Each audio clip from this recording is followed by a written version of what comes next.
It's a Wednesday morning, and we're going to be talking about the severe weather outlooks beginning today and really lasting just about every day for the next 7 days. There might be a little bit of a lull over the weekend, probably on Saturday, but things are really beginning to kick back into what is considered normal, quote unquote, spring type patterns where we have troughs of low pressure out west that are impacting the central U.S. eventually.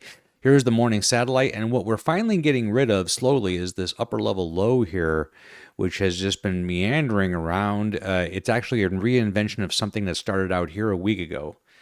So it has really been the main focus of most weather. But you'll notice now we're starting to get some interesting activity here across the northern Rockies into the Dakotas. We can see the telltale signs of some thunderstorm activity developing up here. So the jet stream is starting to infringe upon that area there. And that's the beginning of the pattern that I'm actually talking about. Let's take a look at the HRRR. This is a simulated radar over the next 48 hours. It really just kind of gives you an idea of what will be happening. So we have low pressure out over the central plains. We have arcs of thunderstorms that'll be developing here this evening, and this is the area where there is a severe weather risk tonight, which we'll detail. And then tomorrow, all eyes are on Illinois, Wisconsin, Indiana, as this squall line right here arcs out, and it's really unclear at this point how many like say tornadoes are possible in that. I think there might be a fairly good chance, especially in Wisconsin with favorable shear profiles. And I noticed they actually kind of enhanced an area down here too in Indiana, which is not really totally unexpected at all. We'll let this loop finish out here so you can see the arc of thunderstorms would probably what has been advertised as the big outbreak right here of the week, the first real one, that one right there. So that's worth watching as well. Now for today, Wednesday, the Dakotas, Nebraska, especially the eastern half of both of those states, and a little bit into around Sioux Falls and a little bit into Minnesota and Iowa. That's the Wednesday threat. There's also a secondary threat still connected with that upper level low that I just showed you spinning around from our nation's capital down to Raleigh and back into even parts of Kentucky, Knoxville, still seeing a slight risk of some severe thunderstorms today. The tornado risk, as issued by the SPC, is at a 5% risk now today for central Nebraska and in the Sandhills there, and then a broader 2% area surrounding that. So this has actually come into line a little bit more with some of the other guidance. So the SPC did pull the trigger on that. And here's what I'm talking about. So here's the SIPS model. This basically takes, it compares analog types of patterns in the past, in other words, and then applies that to what the current model data is looking at, and then says, okay, here's what's happened now that and every time we run the model data, this fine tunes. So it does change every day. So here's Wednesday's kind of broad 15% category of severe weather, in line pretty much with the forecast. Further south, it always has been.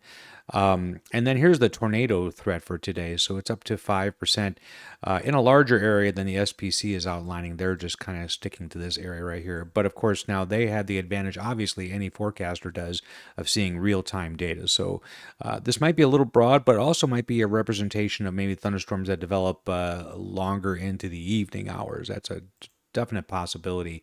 And the Colorado State learning machine basically is putting that probability there at 10%, right where they did. And this is the hail, and this is the high wind. So, and again, central Nebraska, the Dakotas should be watching today as this jet stream right here begins to infringe. This is early in the evening. The stronger winds are just pouring into that area, and you'll notice the winds are diverging aloft, spreading out, and that really does encourage as supercells develop. The overall atmosphere is one word. The atmosphere is lifting up and destabilizing, so that's an important concept for you folks out there today. Now let's jump ahead to Thursday. This actually was enhanced yesterday late in the day to a small chunk of Wisconsin and now has been expanded greatly. So almost Minneapolis, right in the heart of Wisconsin, Chicago included in this, Milwaukee, and Grand Rapids, Michigan, northern Indiana, all in that enhanced area, 3 out of 5 risk area tomorrow. And again, you got the sense by watching that radar loop that there's a push of jet stream winds right here. That's a stabilizing influence, but out ahead of that, this is a pretty interesting area here. And as always with tornado threats, you really have to analyze the low-level wind fields, and I think the shear is best in this area right here. Let's take a look at some of the other guidance. Here's SIPS, so it has the highest severe probability of any type right there snuggled in southwestern Michigan. And it also does include some broad-scale activity all the way down into Missouri and Arkansas. I don't think that's going to be very widespread, but it certainly is possible now that the moisture values have come up. Here's what's interesting. This has been continuing here on this particular guidance to put the tornado risk, the current model data versus what was observed in the past in Iowa, which is far displaced backwards. Is that something we should throw out? Probably. I don't know exactly when they update the model data, but I think the latest would probably be, I would keep that threat, but probably maybe arc it out a little bit. But they are seeing an analog match with Iowa, but I think that this weather system is moving much quicker than that. So I don't know if that's actually a thing that we need to take seriously, especially when you consider that CSU's tornado threat is right in the heart of Wisconsin. So I almost threw that map out, not understanding exactly where that guidance came from. Here on Thursday, the jet stream has this kind of split flow with a southern jet and a subtropical jet. This is a complicated pattern. One of the reasons why the forecast has changed a little bit each day. But this jet streak right here is going to be responsible, I think, for what's happening in Wisconsin. And then the strengthening of this jet stream is why there has been an enhanced area down here a little bit on Thursday. That's tomorrow for severe weather. So you remember it was arcing down this way a little bit. Now let's get to Friday. And this has expanded greatly off to the northeast. It has backed up to the west, as I was speculating yesterday a little bit. That's a slight risk. So that's the 2 out of 5 chance for severe weather. I still think that you could back this up even more tomorrow. And I live in Springfield, so if you're listening, that I'm talking about us. And it's backed up a little bit by some of the SIPS guidance, which puts the bullseye of any type of severe weather pretty much over Springfield, Missouri. And then, as I thought yesterday, this 2% area, I don't know if you watched yesterday's video, but there was a small 2% blob there and a small 2% blob here. And I was speculating that I think that we're going to go ahead and connect the dots. And that's exactly what the guidance is suggesting. So a non-zero probability of tornadoes in that area on Friday, with that being a 2% risk. And the CSU model doesn't quite pull the trigger on that. Actually, it's a 5% risk the way they do it.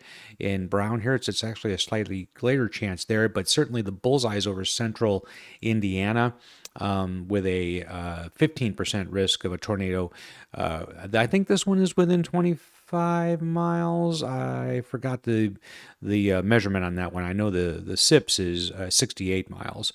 So anyway, but it gives you an idea. It's definitely, if you're looking out for severe weather, the epicenter is going to be southern Illinois, southern Indiana, probably southeast Missouri, northeast Arkansas on Friday. Here's the jet stream that goes along with that. So all these areas are sitting on the southern edge of a strong jet maximum right here.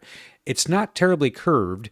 The one thing I do see about this is that the winds are at this level at 500 millibars are more out of the west, which I think is fairly, if given a choice, I would rather, if I'm storm chasing, take one of these any day of the week, by the way.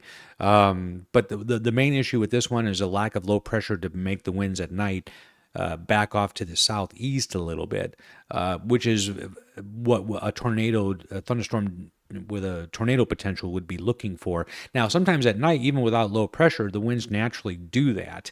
So that's why I think we should be on the guard for that on Friday, especially if you're closer to that centroid over southern Illinois, Indiana, southeast Missouri, and northeast Arkansas. On Saturday, there's a distinct area of dry and more stable air that sinks southward. So the severe weather threat goes out and along an edge of that on Saturday. Still a pretty potent threat in Texas probably, and in parts of the Carolinas. And the other guidance supports that almost to a T. The SPC has not pulled the trigger on that yet. They reserve judgment, of course.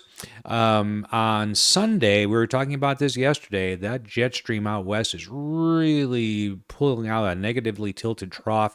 So there's a real traditional dry line threat here. I will likely be chasing that on Sunday in the late afternoon and evening. Certainly, so the SPC did pull a 15% risk on that one. Here's the SIPS guidance on that with the maximum in Texas. And then here's what the jet stream looks like on Sunday: a negatively tilted trough. Oh, throw that one out. I just didn't erase that one.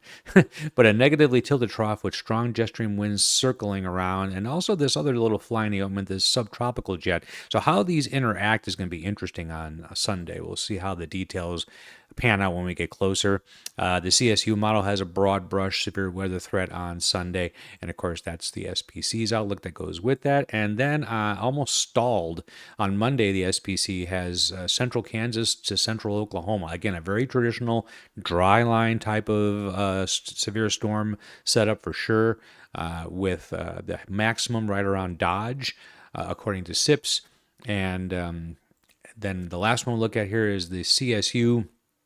Again, that's the outlook for SPC, and they have a more broad brush. And that's usually the case with this model guidance. It's usually larger in scope. And then we'll look at Monday's map here. This is, again, there's kind of there's a little short wave there, and then the longer wave trough is right there. So plenty of energy coming in behind this to even last into Tuesday. And this is the last graph I'll show you. Here's Tuesday's. Still a broad brush of severe weather possible throughout all the plains, maybe an epicenter there in Oklahoma and Texas, and still Tuesday from Iowa down to Oklahoma. And if you're in the Ozarks, I issued that heads up forecast. This is exactly what I was talking about. There was a Friday threat, but also a Monday, Tuesday threat that needs to be taken seriously as well. And then finally, we'll show you these supercell composites. We'll go quickly through this May 14th through the 20th. Supercells are just super thunderstorms that are capable of all modes of severe weather. So that stays pretty much intact. It backs off the week of the 21st through the 27th, more into Texas in that area. And then to close out the month and getting into early June, still a very traditional looking Central Plains, Nebraska to Texas type of scenario. Thanks for watching today's edition of Severe Thunderstorm Outlooks. This is published every day after the morning Storm Prediction Center update. Also, remember to check that site off on day one because they update it fairly frequently. If you like this video, please like it. Also, you can subscribe to the channel for more content just like this.